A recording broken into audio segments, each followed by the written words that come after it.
कमाल की है, जहां पर JERC इंजीनियरिंग कॉलेज में कंप्यूटर और आईटी विभाग के अध्यक्ष प्रोफेसर डॉक्टर संजय गौड़ जी हमारे बीच में उपस्थित हैं। इसी आंगन की तुलसी है, बिरवा है, डायरेक्टर है JERC के कंप्यूटर विभाग के, लेकिन बड़ा ही उम्दा लिखते हैं। इनसे जब रूबरू हुआ मैं, 1 मिनट दीजिए, इन्होंने इस मेवाड़ की माटी की बात की, तब मैंने लिखा कि माटी की क्या बात करूं, बलिदानी अपनी माटी है, मातृभूमि की रक्षा हित कुर्बानी की परिपाटी है। पैदा हुए गिरे जिस भू पर माटी सोना होती है, गुदड़ी के कितने लालों की नर्म बिछौना होती है, गुदड़ी के कितने लालों की। अरे एक शेर में वाड़ी मैं कुनबा जंगल में भटका था, घास की रोटी खाकर भी निर्शीष न अरपक पटका था। राणा कुंभा सांगा बप्पा रावल से जो बलिदानी थे, इस माटी के भामा साहब भी अनुपम अमिट कहानी थे। जौहर याद करो पद्मिनी का पन्ना, धाय का त्याग सुनो, निःशुद्ध कर बलिदान दिखाया माटी से अनुराग सुनो, निःशुद्ध कर बलिदान दिखाया माटी से अनुराग सुनो। तो मैं अपना छोटा भाई बलिदान करता हूं आज की इस दोपहर पर, आ जाए और मेवाड़ की माटी को चैतार्थ करें। बहुत स्वागत भाई संजय गौड़ जी, जोरदार तालियां।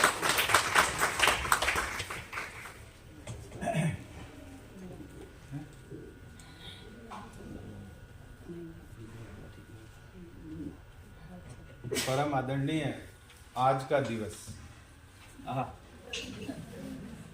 किस किस का नाम लूं, कौन कौन से संयोग बिठाऊं, लेकिन आज का दिवस ही बड़ा आदरणीय है सबके लिए कि institution of engineers Jain social group और काव्य सरिता, बड़ा अद्भुत समन्वय है। 3 त्रिवेणी आके यहाँ पे मिली हुई ऐसा लग रहा है। और हमारे सीपी साहब सर थोड़ा विस्मय अधिक बौद्धिक के अंदर है कि पहले जो श्रृंगार पढ़ता था आज ओज में नाम कैसे आ गया। तो मैं कहूँगा कि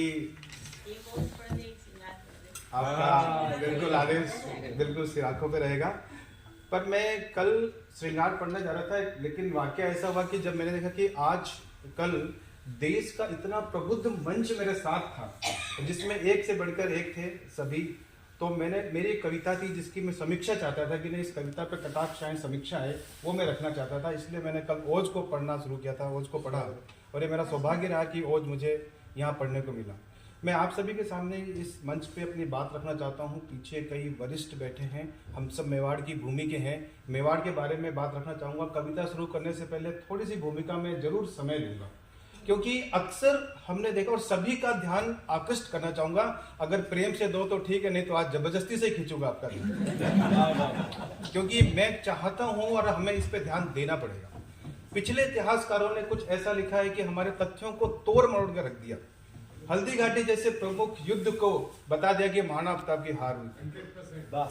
तो मैं ऐसे साहित्यकारों के मुंह पे एक तमाचा रखना चाहता हूँ अपनी कविता के माध्यम से, और तमाचा फिजिकली नहीं रखूंगा, मैं तमाचा रखूंगा तथ्यों से, फैक्ट से, अपनी बातों से। तो पहला तमाचा तो यही होता है कि हमारे मेवाड़ के अंदर जब मुगलों के आक्रमण हुए, उस समय के बाद जौहर हो जाया करते थे। जब हम युद्ध हार जाया करते थे तो यहाँ पे रानियां और स्त्रियां जौहर कर लेती थी, लेकिन हल्दी घाटी के बाद ऐसा कुछ नहीं हुआ। दूसरी बात, कुछ इतिहास के तथ्य को जोड़ूंगा कि 18 जून 1576 को हल्दी घाटी का युद्ध हुआ था, और 1577 की जनवरी के अंदर मेवाड़ के दीवान महाराणा प्रताप ने खमनौर मोलेला वाले क्षेत्र के अंदर जमीन के पट्टे बांटे थे, वो भी ताम्र पट्टे पे बांटे थे। हम सोच सकते हैं कि अगर 1577 में जमीन के पट्टे ताम्र पट्टे पे बांटे जा रहे हैं, तो क्या वो भूमि किसकी थी? मेवाड़ की थी। और हल्दी घाटी कहाँ है? ये उसी क्षेत्र में है। तो हल्दी घाटी का युद्ध हम हारे ही नहीं। ये शोध की है हमारे एक बड़े भाई साहब ने, चंद्रशेखर जी शर्मा जी ने, जो मीरा गर्ल्स कॉलेज के अंदर प्रोफेसर है इतिहास के। तो ऐसे कुछ तथ्य हैं जिनको मैं यहाँ रखूंगा, जिनसे आप वाकिफ होंगे कि नहीं, इन तथ्यों की कड़ी को जोड़ा जाए तो हमें पता लगेगा कि हम हल्दी घाटी का युद्ध नहीं हारे थे। और हल्दी घाटी का एक युद्ध अकेला युद्ध नहीं था, ये युद्धों की श्रेणी थी जो दिवेर युद्ध पे जाके खत्म हुआ था। पूरे 10 सालों तक संघर्ष चला था ये, और दिवेर आखिरी चौकी थी मुगल की, जहां हम जीत के आए थे। तो अपनी बात कहना चाहूंगा मैं जो नहीं लिखा था, अब तक नहीं लिखा गया था, जो नहीं लिखा था नहीं कहा था, जो नहीं लिखा था नहीं कहा था, बात वही सुनाता हूँ। जो नहीं लिखा था नहीं कहा था, बात वही सुनाता हूँ।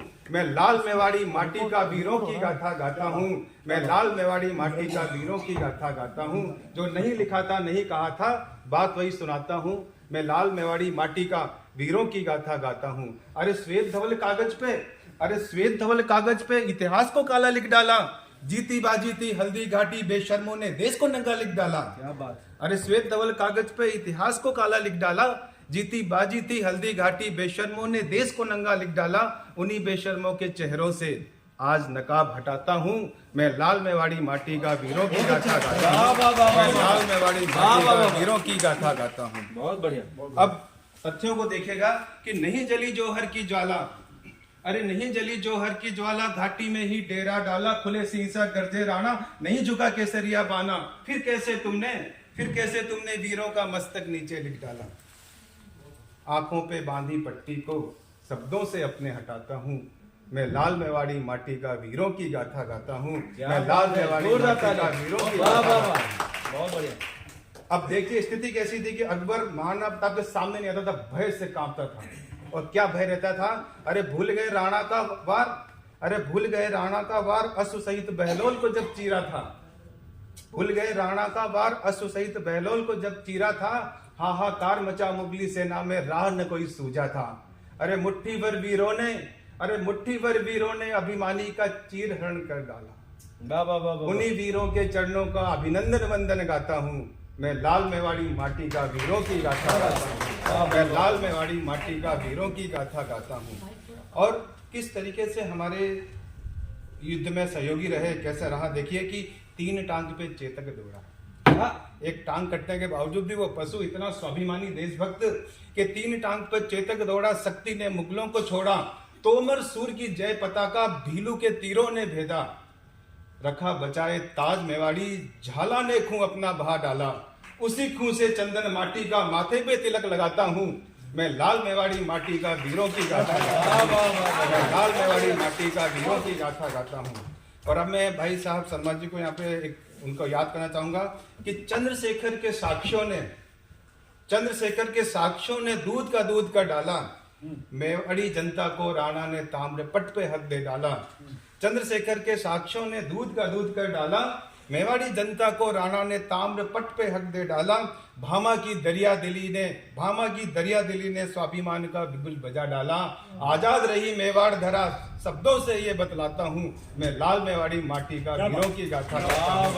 मैं लाल मेवाड़ी माटी का वीरों की गाथा गाता हूँ। और अंतिम बंद यह सिद्ध करता है, मोहर लगाता है कि वाकई हल्दीघाटी का युद्ध तो जीता वही था। कि हार गए सब मुगली नायक, मेवाड़ ने काबू में आया। अरे हार गए सब मुगली नायक, मेवाड़ ने काबू में आया। मिला मान को निष्कासन, अकबर का जख्म उभर आया। बारी बारी कर मेवाड़ी राणा 32 दुर्ग फतेह कर आया। दिवेर विजय की पताका फिर से आज लहराता हूँ। मैं लाल मेवाड़ी माटी का वीरों की गाथा गाता हूँ। मैं लाल मेवाड़ी माटी का ये मेरी कविता मेवाड़ में थी। उम्मीद करता हूँ आपको पसंद आई होगी। अब जैसा कि आदेश है, श्रृंगार की कविता अगर मंच, बहुत बढ़िया स्वागत जी। आदेश हस्ताक्षर कविता जी। तो हस्ताक्षर कविता के अंदर भी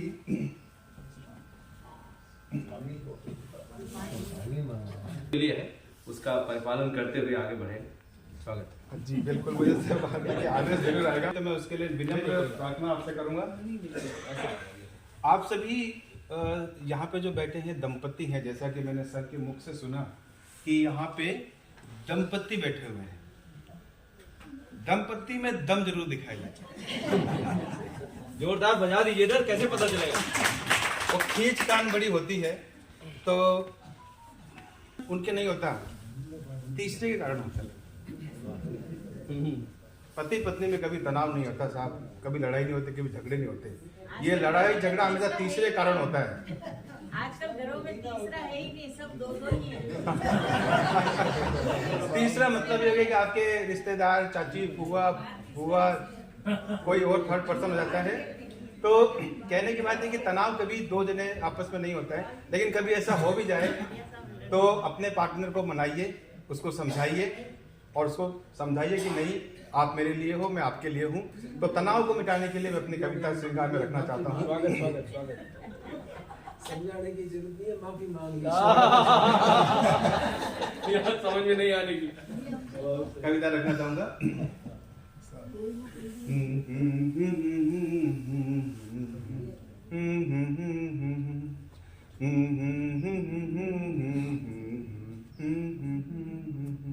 अपने पार्टनर से कहिए, दुनिया की कही बातों में यूं न आइए।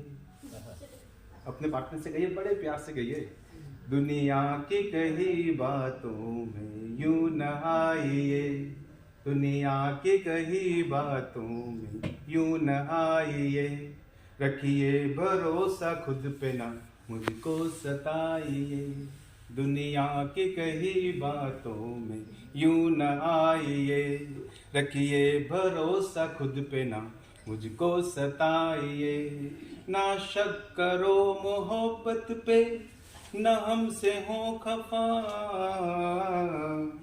हम हैं तुम्हारे जाने जा यकीन जगाइए, हम हैं तुम्हारे जाने जा यकीन जगाइए, दुनिया की कही बातों में यूं न आइए। और जैसे ही थोड़ी मनमुटाव होता, लड़ाई होती है, तो सारे वादे इरादे टूट जाते हैं। तो कहते हैं कि क्यों सारे वादे तेरे पतझड़ से झड़ गए, क्यों सारे वादे तेरे पतझड़ से झड़ गए, एक ही वहम से सारे स्वप्न छिन गए, जुदा हुए क्या हमसे तुम रूठ ही गए,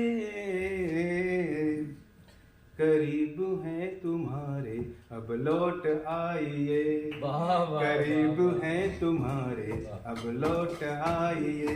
और जब लड़ाई होती है तो आंखें, दुख होता है, आंखें सूख जाती है, पथरा जाती है, दिल से कड़वे शब्द निकल जाते हैं। तो भाव ऐसे रखना चाहता हूँ कि सुनी सुनी सी आंख में बादल उमड़ पड़े, सुनी सुनी सी आंख में बादल उमड़ पड़े, छाले दिलों के फूट के होठों से बह पड़े, रूठी है बहारें सारी कोई बयार है, तुमको कसम है मेरी न दिल जलाइए, तुमको कसम है मेरी न दिल जलाइए, दुनिया की कही बातों में यूं न आइए। और अंतिम बंद कहूंगा, अगर आपका पत्नी किसी के तनाव है, टकराव हो रहा है, तो अपने पार्टनर को ईमानदारी से ये बात उसके सामने कह दीजिए, अपने पार्टनर के सामने जाइए और नतमस्तक होइए और उससे कह दीजिए ये बात कि उम्मीद मेरी तुमसे, मेरा घर तुम ही से है। अपने पार्टनर से जाइए और सामने रखिए, नतमस्तक में कहिए, मैडम आपके लिए स्पेशल रखी हुई लाइन है, आपके आदेश पर ही है कि अपने नतमस्तक में कहिए, उम्मीद मेरी तुमसे, मेरा घर तुम ही से है।